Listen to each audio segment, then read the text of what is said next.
I think Europe is at the forefront, but are we actually meeting planetary needs of our future generations? No, we need to speed up.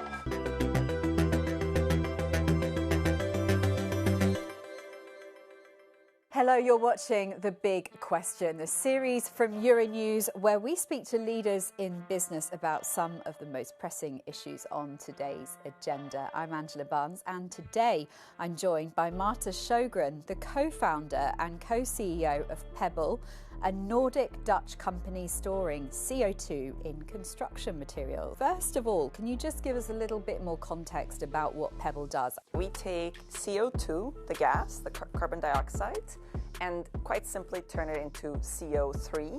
So it's a solid state carbonate, and thereby we lock away CO2 permanently. So we mimic a natural process whereby in nature, every day since the beginning of times and forever, CO2 that's in the air doesn't actually want to be in the air, and it will get pulled down by rain, by water, and it will merge with magnesium silicates or calcium silicates, and it will form a carbonate rock. All we do is that we industrially speed that up by about 10 million times.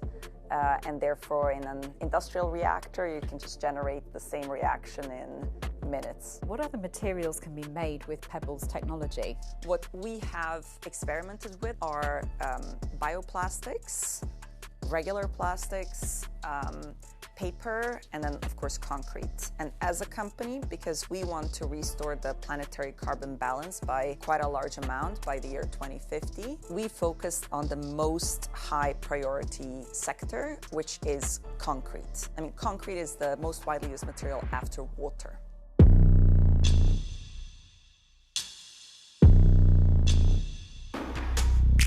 Concrete as well is often seen as one of the hardest sectors to decarbonise. Why is that? Concrete is difficult to decarbonize because cement is difficult to decarbonize. Cement also, for various reasons, hasn't been really innovated on for quite a long time. There's really been no incentives. Now there are incentives. There's the climate urgency, that's one thing. There's also the increasing costs of production of everything because of the supply chains that are getting more complicated. And finally, and not the least, we need to build more. So it's becoming more of an agenda item. Industrial resilience is as a whole. I read on your website Paebbl's solution reduces the carbon footprint of concrete by 70%. What does that mean for the construction industry, for example, which accounts for 8% of global emissions? Yeah. Well, firstly, technically we can reduce it up to that amount. Now it's up to the value chain to figure out how much of a material it allows to input into the concrete mix. So what's happening in Europe right now is that the European trading system of CO2 emissions, so the ETS, is opening up to cement being charged for the emissions that it produces.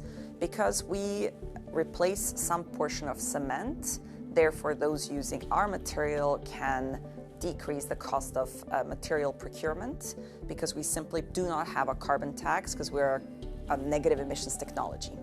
Whilst we're very, very small, like we are right now, of course our cost of production is higher than regular concrete ingredients. However, within the coming 5 years or less, we foresee that we will be quite price competitive, and that's because we're using CO2, which is usually a waste stream, and as an input in the mix. What could this mean for the future of housing in Europe? In Europe, if we are good at adopting technologies like ours, we will not only be environmentally more friendly, but because we're more economical in terms of the overall energy footprint, it should also get cheaper. And Marta, the EU is often seen as a leader in sustainability. Do you think the pace of change here is fast enough in Europe, or are we still lagging, would you say, when it comes to large-scale industrial decarbonisation? I think that lagging is a question of lagging behind who? I think US, China? No, I think Europe is at the forefront, but are we actually meeting planetary needs of our future generations? No, we need to speed up. I can't comment about other parts of the world, other than I think China is doing some interesting things. I I think Europe is ahead and US is very quickly falling behind. It's very unfortunate to see. You touched on the US seems to be rolling back on its carbon capture programs. How do you see this divergence shaping the future of global decarbonisation efforts? It's very difficult to tell what is going to happen. I mean, every day we wake up to some kind of news that we don't know what to do with. What we do know is that, talent is central to any economy.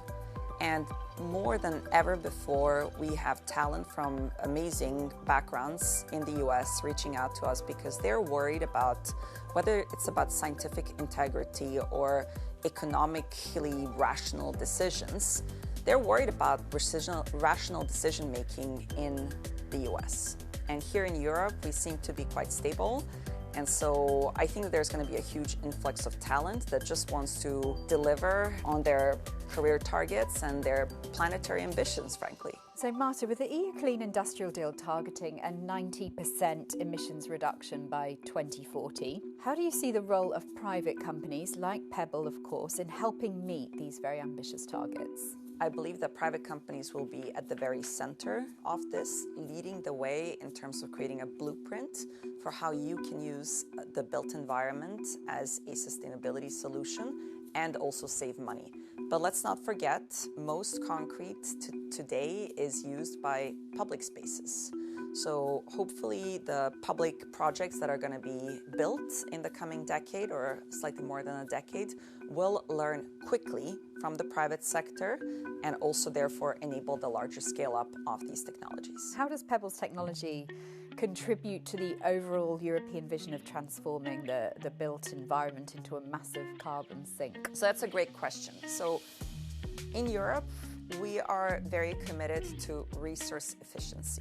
And the built environment, because it is such a huge source of emissions today, if you can flip that equation and if every single building can be storing a little bit of carbon as a carbon custodian, I think that goes a long way, both economically and environmentally. And if you think about the bigger picture here in Europe, we're quite built out.